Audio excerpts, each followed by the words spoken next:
Mystery Cave, Minnesota. Should be a fun trip.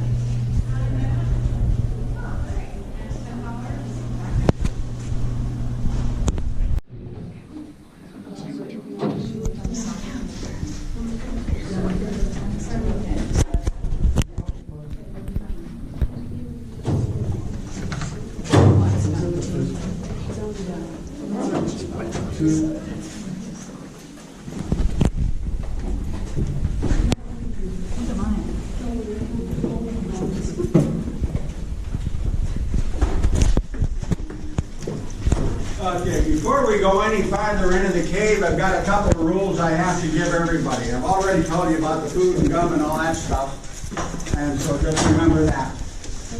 The really big rule is don't touch anything in the cave except the railings.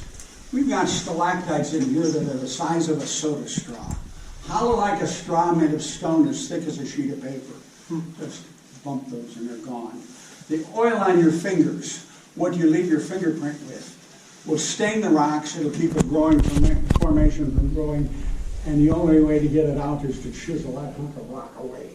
So don't touch anything in the cave. Next, watch your heads. Even though the ceiling is higher than most of you here, there are places like this over here or this here where the ceiling on the edges comes down lower. Remember, that rock is harder than your head bone and it will not jump out of the way for you. You have to watch for it. The floor is wet, not terribly slippery, but on the grill work, the bridges, with some shoes it can be a little bit slippery. Watch your step. The railings are there for a purpose. Use them. Any questions? Next, don't dawdle. I'll walk past the light switch, hit the switch, keep on going, nothing seems to happen. 1 minute later, the lights go out. And you have never been any darker than a cave with the lights out. So keep it closed up. When we stop, close it in. Many places you can actually, two people side by side, but close it in. Otherwise, the poor folks at the end of the line are not going to be able to see. So keep it closed up. Don't run, push, shove, or any of that kind of stuff. Next, if you've got a camera, you're free to take all the pictures you want. If you miss something going in, we come in and out of the same passages. Any questions? Now, where does that hole go? Mystery Cave has 2 levels. We're in the upper level. You're going to look into the lower level, but we're not going to go down there. So, let's go. The floor bends right here, so watch your step. By the way, you're probably going to get dripped down in here. If that happens, move over a few inches. Just gets you right away. Well, we could, but it wouldn't look like a cave anymore if we did. So, move over a few inches and you get dripped.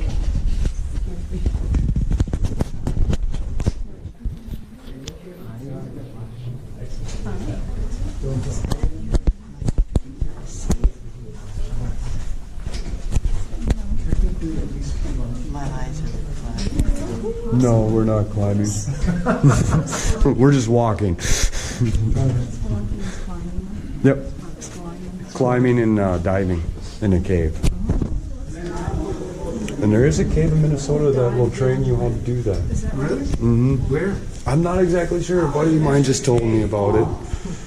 And I've been trying to find where that is. Oh, it goes down.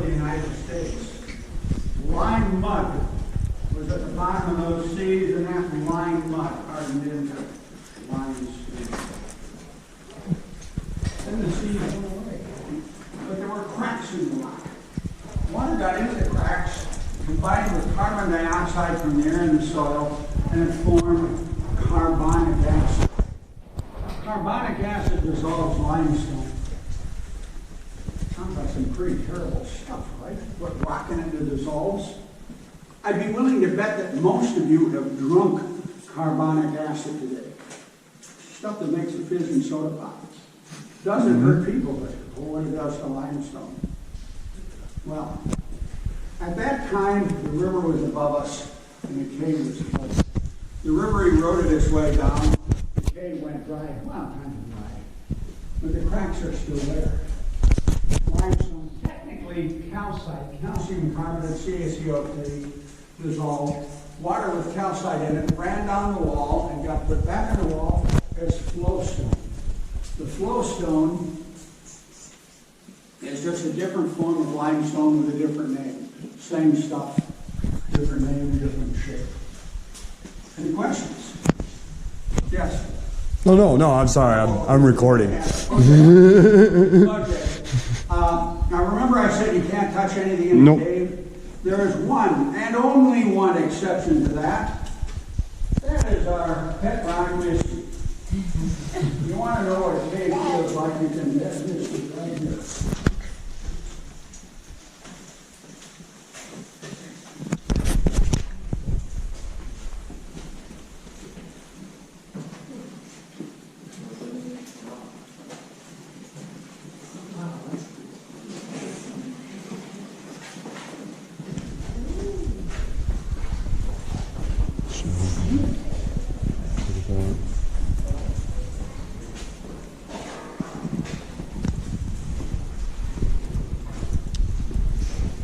The room we're in here is the biggest room you're going to see in the cave. It's not the biggest room in the cave, but it's the biggest one on the tour route. It's called Devil's Kitchen. The ceiling above us is only about 6-7 feet thick. And you're only looking at 2/3 of the height of the room. Where is the rest of the room? Right here.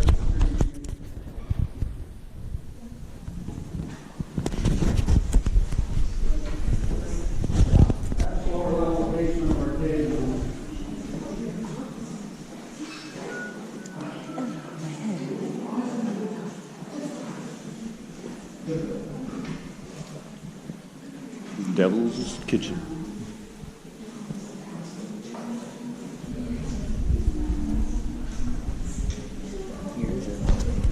We're going lower in elevation, bud. When the cave was discovered, there was a pile of dirt right here, almost to the ceiling. Can you imagine crawling across that on a tour? Can you imagine running grandma and grandpa across on a tour? So the original owners dug it out roughly to the floor. Jordan Falls Pond is not terribly deep. Even kids here, if you stood on the bottom of your head, it'd be above water. But notice the water down there is green. Clear, but it's green. Why? Limestone. Limestone.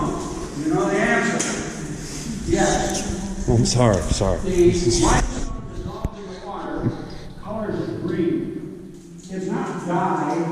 A dye just changes the light refraction.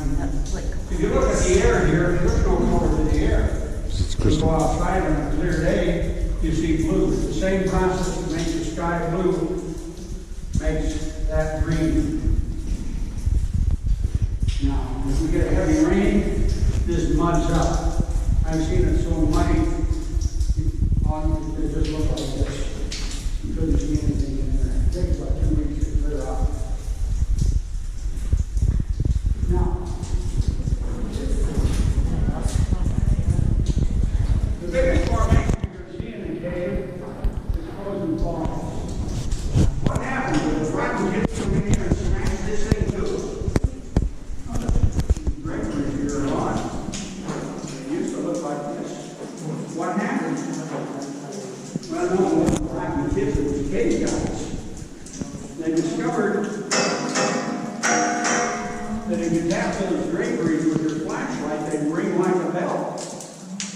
anybody here has been to Luray Caverns in Virginia, they've got what they call a stalactite organ. They've got little hammers that hit stalactites in a particular room in the cave, and they can play these stalactites like an organ. Anyway, you would have thought they would have stopped after breaking the first one, but they kept at it. And so they broke into 7. Now, then you say, how in the world did they reach that? When the cave was discovered, the floor came across, well, like this. But then when they opened the cave, remember the dirt they took from that high spot or other places like that? They filled this in before you could come across where it would go up here. They were able to walk right up. I'll give you a chance to shelf stone, grew right out of the top of the water. But notice how thin they are. They would have fallen right in if it hadn't been for the botryoids growing underneath. Funny name, another one of the Greek words. Botrios is a bunch of grapes, and oid means like. Don't this look like a bunch of grapes? Maybe getting ready to turn into raisins, but anyway. If you look on top of the water here, you'll see tiny little white specks. Those are the only animals big enough to see without a microscope that live in the cave all the time. Our bats leave for the summer. Almost nothing else lives in here. Oh, little critters, once in a while, lizards and mice and stuff get in, but they starve to death. There's nothing for them to eat. But we have tiny insects called springtails. What do they eat? Little bits of plant roots that wash in from the surface, flakes of dust, lint, and skin that come off the people walking past us, and if they got the chance, each other. But generally, they aren't able to do that because if they're disturbed, they jump. Their abdomen folds up under their thorax. In other words, their back end folds up under their chin if they had a chin. And if they're disturbed, it snaps open, and they flip up into the air an inch or 2 or 3. Depends on how big they are. Get out of the way of whatever's trying to eat them. Don't wait for it to happen. I've been here for 25 years, and I think I've seen it happen 3 times. So don't worry. Okay, now we're going to... For the round stone, did you say? What was the word? Springtail. No, the stone, the round. Botryoid. Botryoid. Yeah, Botrios, like I say, is great. Okay. And what do you like? So Botrios. More grapes. We've even got another formation, not in this end of the cave, but the other end. Popcorn. It looks just like popcorn. Now, everybody shift to the right. If anything, squeeze even tighter here. We've got a little tiny pool. And you say, that doesn't look like a pool, it looks like a rock. Well, it is. There's stone on top of the water. You've heard of hard water. In fact, most of you probably have water softeners in your houses. Hard water is water that has calcite in it, calcium carbonate, limestone. There's so much calcite in the water here that precipitates out on the surface. And you get a thin layer of stone, thinner than a sheet of paper, floating on top of the water. Eventually it'll get so heavy it'll sink and it'll look like, some of these little spots down here. Or a flood will come, pick it up and wash it away, and then it starts over again. Now, we call those calcite rafts. Remember that, the calcite raft. We're going to talk about it later. So let's keep moving. When the cave was discovered, this was the floor. I'd like to crawl in there and see it. If you don't think that's too bad, take a look.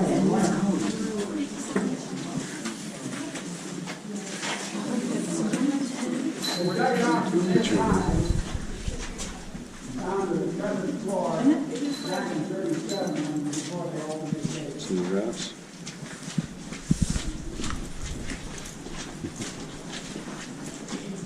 It's like a countertop table. Just oozing out.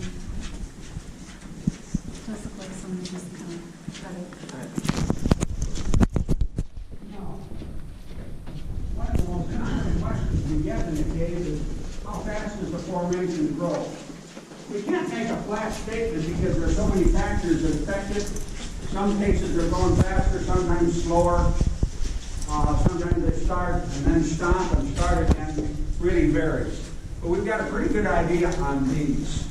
Remember, the cave was discovered in 37. Probably the same year or very soon after, somebody came in and whacked the ends of these stalactites off. It started growing back.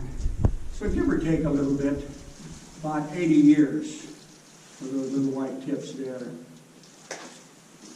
And there. That's what you say. You don't touch. Now,